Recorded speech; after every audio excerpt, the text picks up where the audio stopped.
Hey guys, welcome back to another video. Today we are talking about solving two-step equations. So whether you are following along online or you are in person, make sure you have these notes in front of you, whether it be via Teams or on paper. And if you would like to, feel free to color in, do your thing, but it's certainly not required. So today we are going to talk about solving two-step equations. We're going to be using a method focused on inverse operations. This says method 2. Honestly, you don't need to worry about that. We may show you another method, but this is the one we're going to focus on for now. So inverse operations focuses on the concept of order of operations. So you need to go back and remember that the order of operations is the set of operations we all work by. It's a set of rules, basically, for math that we all work by, so that when we solve problems, we all come out with the same answer.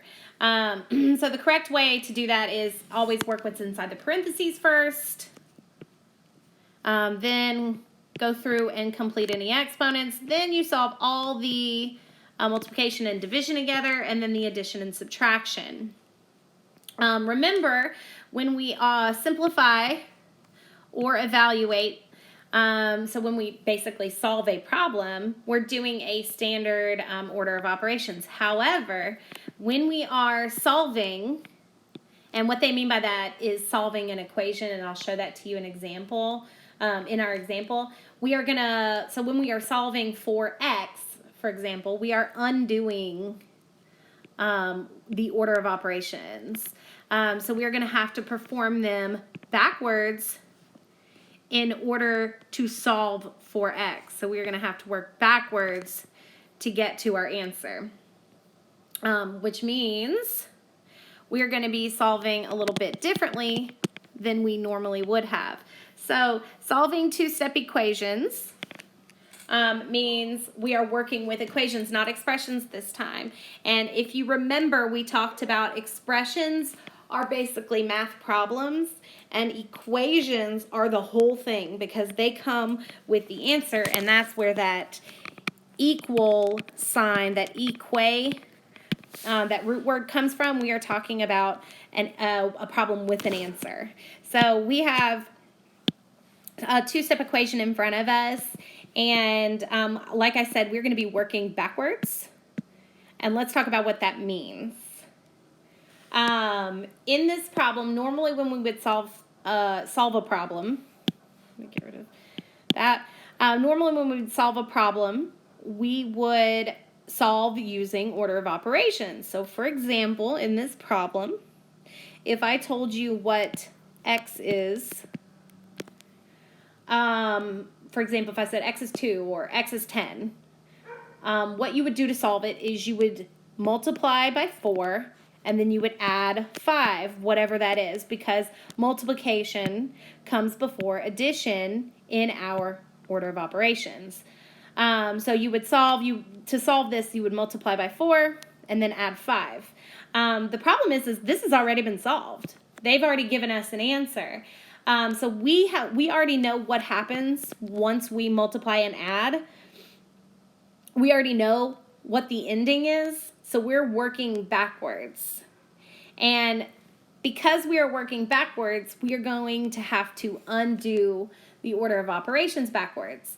So anytime I look at a two-step equation problem, a problem where I'm trying to solve and find out what the variable is, I ask myself, what has been done? What has happened to x? What has been done to x? So if you look at x here, what happens to x when we solve it? We multiply it by 4, and then we add 5, right? So what has happened to x, or what things have been done? We multiply, and then we add. Because we're working backwards and trying to find out what x is instead of what the answer was, we are going to follow the order of operations backwards, and we're going to undo everything that has happened. And to start, we're going to undo addition first.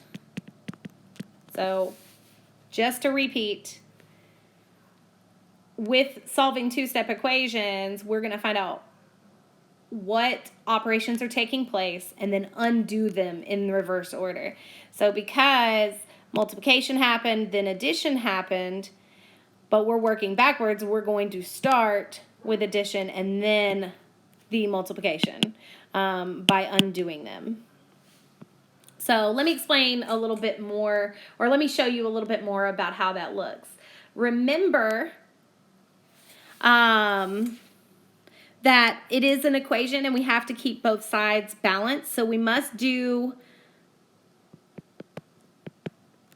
the same thing to both sides.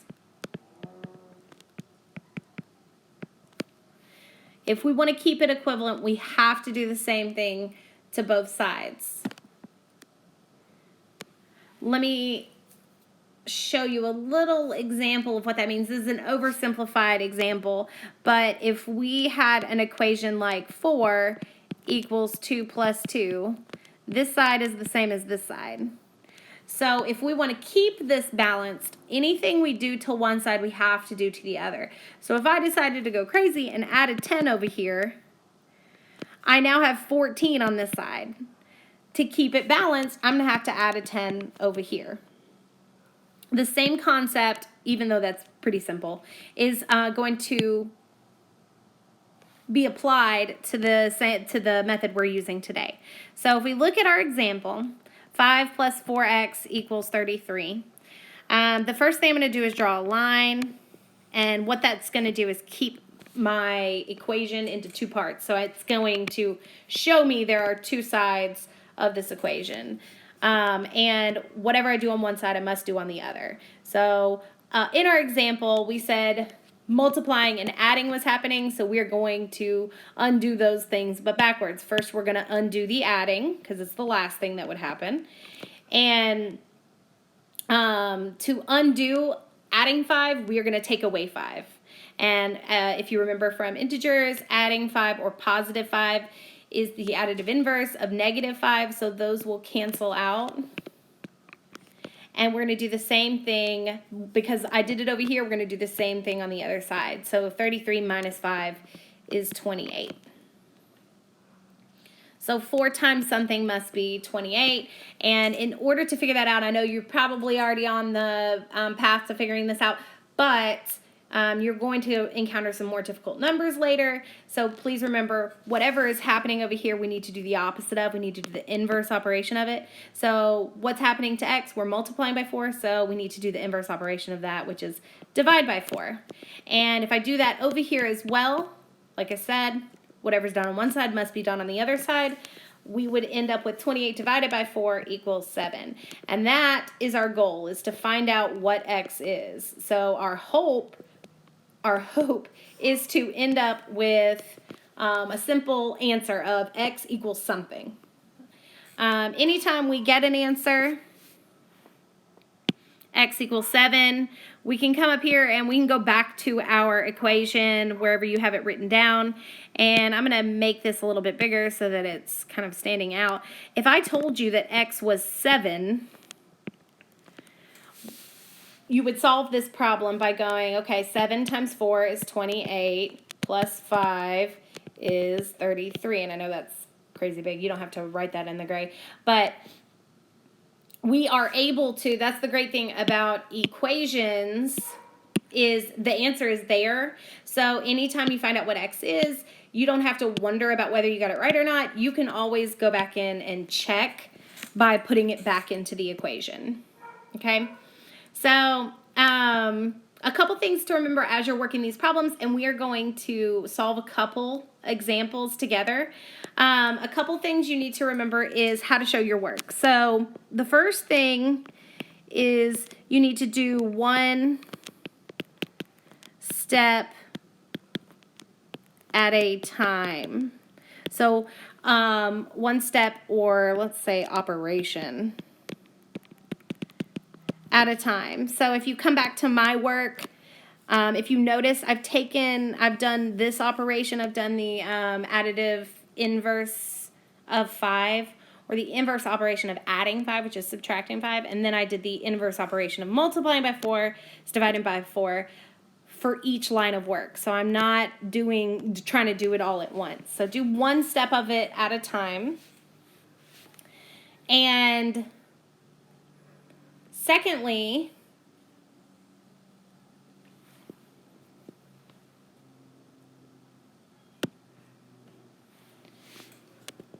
you are going to show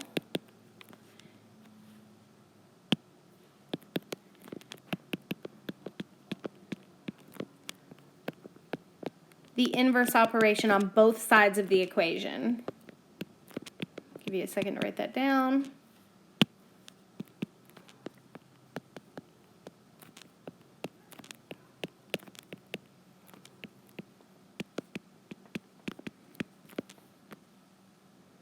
And feel free to pause if you need to, if I go too fast.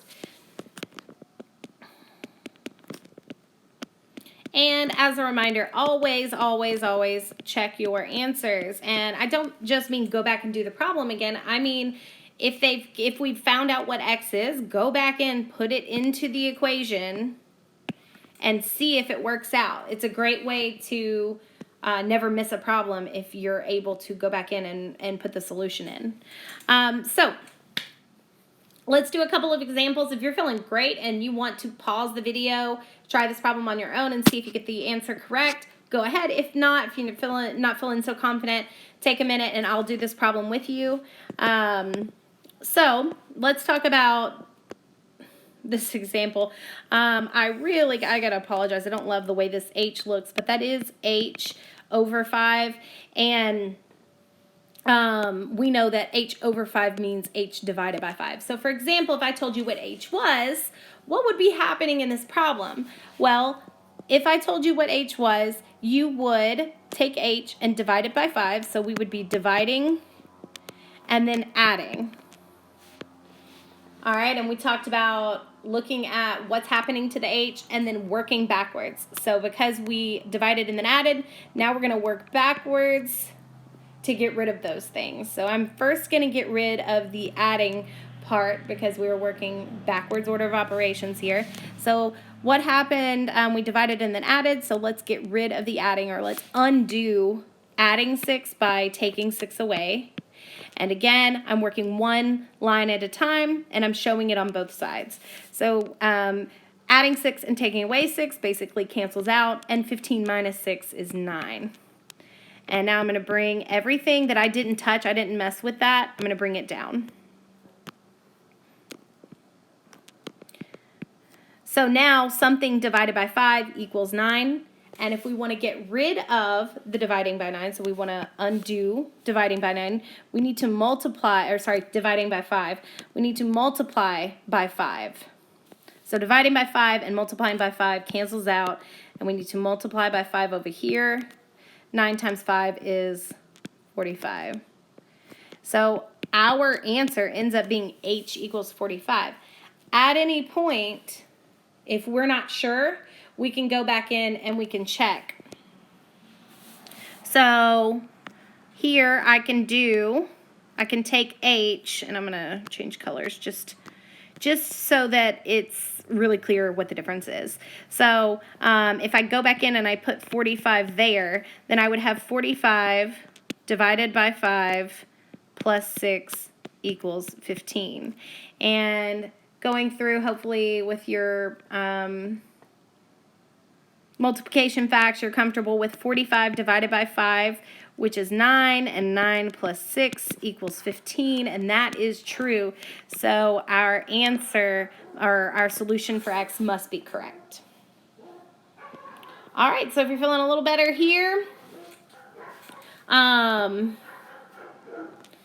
gonna, like I said, you can pause it if you want to, and solve this problem and check your answer when we're done.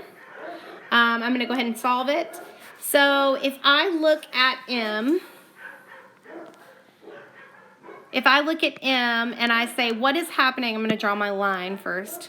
If I look at m and I say, what is happening to m? It would be m minus 7 over 4. And I know this is a little bit different than what you're used to, but if you thought about, if I told you what m was, what would you do to solve it? First, you would need to subtract 7, then you would divide by 4. So that is because whenever it's whenever it is within a fraction or has that division thing, it means we have to solve this part first. So it's basically implying parentheses there. So basically we have to subtract and then we need to divide. Okay, that's what we would do. Those are the steps we would take if we were solving if we were solving the problem out. And because we are looking for m and we are working backwards, we need to undo these things in backwards order. So we're going to undo the division first. So what I'm going to do is this is m minus 7 divided by 4 equals 8. I'm just rewriting the problem out in case that didn't make sense to anyone. So dividing by 4 and multiplying by 4 is canceling out. Those are inverse operations. So I'm going to do the same thing over here. 8 times 4 is 32. And over here we have m minus 7. I can rewrite the parentheses, but I don't have to because there's nothing outside of them. I've gotten rid of dividing by 4 and multiplying by 4 cancel out, so I've gotten rid of that part. So now I only have m minus 7. So like I said, you can have the parentheses or not. And then the only thing over here that is left is the subtraction. So instead of subtracting 7, I'm going to add 7.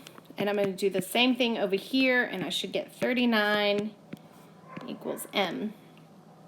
Okay, so that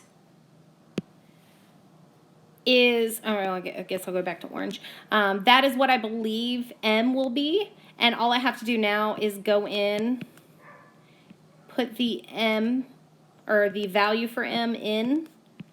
So we think m is 39. And then we go through it and we solve it like we would. So in order to divide by this thing by 4, I need to know what that is, what's on top. So what's on top is 39 minus 7, and I can always go out to the side if you need to. You should get, 32 over 4 equals 8, and 32 divided by 4 is 8. 8 equals 8, so this is correct. I hope that helps. Have fun practicing. If you need help, let us know. Or feel free to watch the examples through again. Have a great day.